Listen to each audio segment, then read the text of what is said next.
This is the John Oakley Show podcast. And one such topic is how many people's viewing habits have maybe been altered or augmented during this pandemic. I know mine have, spending an inordinate amount of time dialing into Netflix and the, I guess, the 7th and 8th installments of The Last Dance, the story of Michael Jordan and the Bulls in that final season when they won their second three-peat, 78, 98. 97-98 is on tonight. It drops again tonight in Canada, that is. The story of Netflix in and of itself is a fascinating one by all accounts, and the author of Netflix, The Epic Battle for America's Eyeballs, Gina Keating, has joined us on the line in the St. Louis area. Gina, it's good to have you on the Oakley Show in Toronto. Good afternoon. Well, it's lovely to be here. I hope you're keeping well, watching a lot of Netflix, I'm sure. Gina, let me ask you, I understand you've got a new documentary out called Netflix versus the World. That's an interesting title, provocative. I mean, they've seemingly won the battle, if I've got it right. I mean, in my own sort of domain, I guess Netflix is, preeminent amongst all the other streaming services. Who do you mean specifically, Netflix versus the world? Well, the documentary starts with Netflix, the beginnings of Netflix. And they've had three different technology revolutions that they've led. And in every case, they've gone up against huge players in those spaces. In DVD rental, they had to go up against Blockbuster and all of the store chains. Then they went up against the studios and the cable companies over distribution with streaming, and now they're going up against the studios in Hollywood and around the world to create content. So they just don't stop. They've and now the studios are doing their own streaming services that will come back and attack Netflix. So it's just a constant battle for them, and that's what we really wanted to talk about, was how this tiny company that was initially led by these dreamers who we interviewed just changed everything about the way we watch entertainment, how we even think about it, and how it gets made. Well, in those three iterations or challenges that you cite, what is the value proposition that carried them across the goal line and left their competitors in the dust, or at least they beat them at their game? Is there one constant in all of that? Yes, it's very clear, and I talk about this in my book, and I talk about it in the documentary, and that is these people were all marketing experts. They were geniuses at marketing, and all of them shared a very common trait, which was they're fascinated with people. They're fascinated by human behavior, and they wanted to program a company around how people really act and what they wanted to do. And they all had enough background in Silicon Valley that they understood what was going to happen when you got fast internet. So the Netflix DVD by mail that probably a lot of young people don't even remember, that was a transition. And what they were trying to do was attenuate people to, first of all, buying stuff online, because they started in 97 when people were scared to put their credit cards online.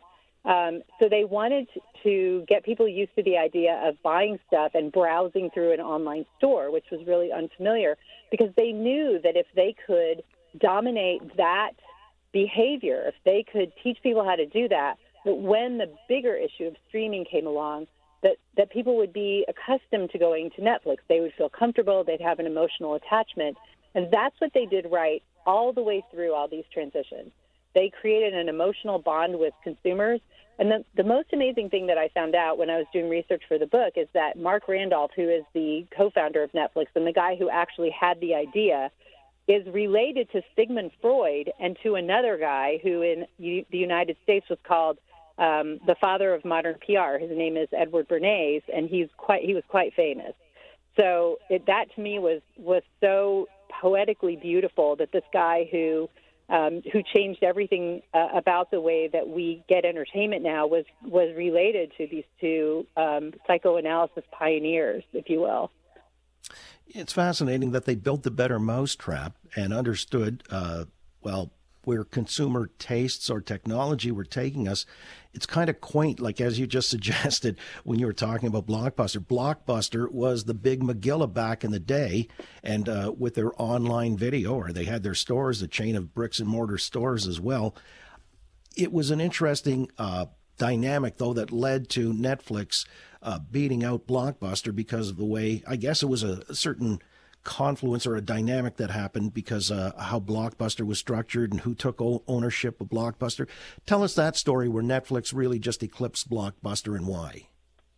That is such a poignant part of this story. I was, at the time that I thought about writing this book, I was working for Reuters, the international newswire, covering those companies, Blockbuster, Netflix, all the Hollywood studios. So I got right up front when this was all happening. And when I later went to the Blockbuster guys and said, I'm doing this book and I really want to talk to you about it, I was worried that they would say no because they've just been humiliated. They had horrible press because Blockbuster went bankrupt, competing with Netflix. And the real behind-the-scenes story about this is, first of all, Blockbuster came into this battle with $1 billion of debt on their balance sheet because they were spun off by Viacom. So they were heavily in debt.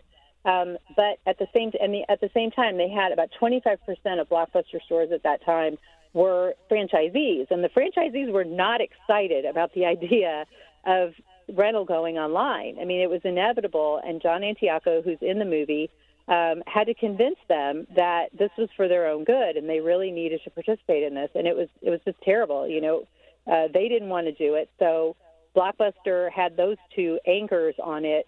And yet, in 2007, managed to create an online competitor to Netflix that nearly put Netflix into bankruptcy. And that was super surprising because they didn't have the technological chops, and they were not consumer-focused the way that Netflix was. They had to really, really dig deep and figure out what Netflix was doing and copy it. And they did a great job of it, and we talk about that in the movie, about how they were literally like spying on each other and copying each other, which was pretty hilarious to hear the stories.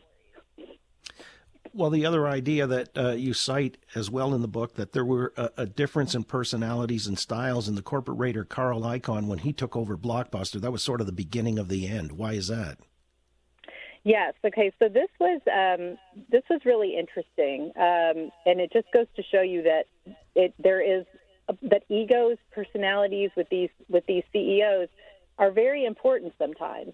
Carl Icahn just took a horrible dislike to John Antioco, the chairman and CEO of Blockbuster. And he felt very disrespected by John Antioco. He had a lot of his own ideas about what he thought Blockbuster should do. Initially, he came into Blockbuster to try to reap a profit because Blockbuster was trying to take over the Hollywood video chain and consolidate all the stores. So Carl Icahn thought, oh, great, I'm going to come in, I'll, buy Blockbuster shares, and then when they buy Hollywood Video, the price is going to go way up, and I'm going to make a great profit for my hedge fund. That didn't happen because the United States,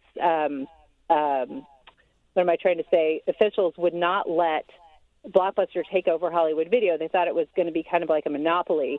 So they didn't let that transition happen, and Carl Icahn was really angry about it, and he blamed John Antioco, and he made it very difficult for Antioco to carry out the things that he wanted to do to transition Blockbuster from a store-based company to an online company.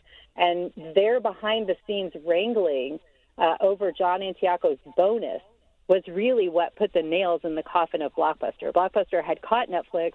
Its online business was growing faster. It was taking customers away from Netflix, and then John Antioco got into a huge fight with Carl Icahn over his bonus and decided to leave the company.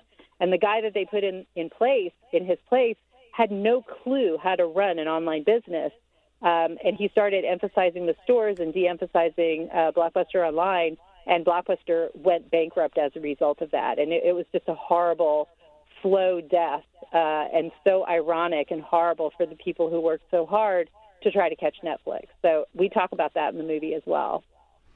Yeah, it's kind of got elements of Greek tragedy in there, egos, personalities, corporate culture.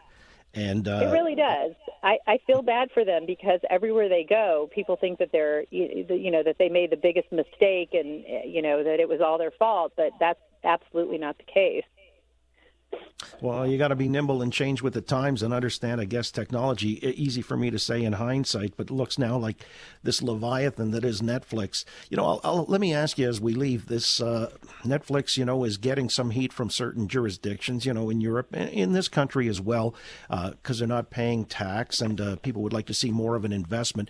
I mean, is the business model solid enough, or can you see them adapting to some of those considerations from different countries, including Canada, to play ball and, be taxed accordingly and so on and so forth? Do you know? One would hope that they would do that because their success in the coming years is going to rely very heavily on having good relationships with the governments where their company is located. A lot of streaming services are coming up that are going to be able to compete with them directly as soon as they figure out how to do distribution as effectively as Netflix does. So it will come down to content. It will come down to people wanting to work with them and feeling like they're a good citizen, which is one of the reasons that they got ahead in Hollywood, was because they really championed the little guy and they looked out for their consumers, and they, were very focused on lobbying for the ease of use. But if they start getting sideways with government, there's a lot that governments can do to regulate them and to make their service less desirable.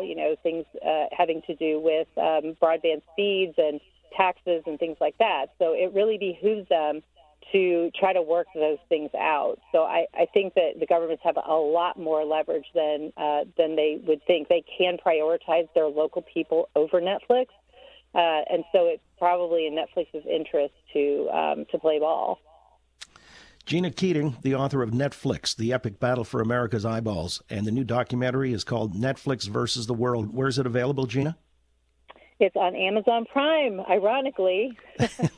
All right, we'll end on that ironic note. I appreciate you joining us from the American Midwest today. Thank you for having me. All the best, yes. Gina Keating. Thanks for listening to the John Oakley Show podcast. Be sure to rate, review, and subscribe for free at Apple Podcasts, Google Podcasts, and anywhere else you get your on-demand audio.